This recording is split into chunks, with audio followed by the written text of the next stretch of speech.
How to recover deleted data from slack.com.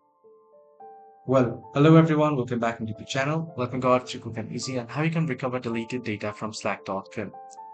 Well, getting started, recovering deleted Slack data can be tricky as Slack doesn't have a built-in recycle bin. However, there are some options, especially for workspace owners and admins, depending on the type of data and how it was deleted.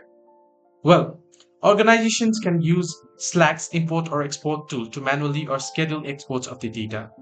The data is exported in JSON, JSON format and can be downloaded for local storage or used with third-party backup solutions.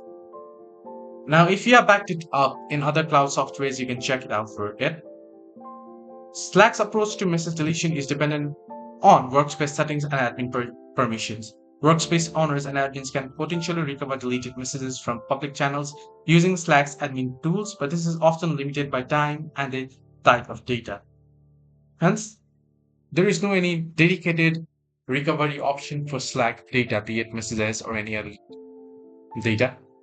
If you have backed it up in any cloud services, you can check it out for that. But that's it. Hope this video helped you to like and subscribe.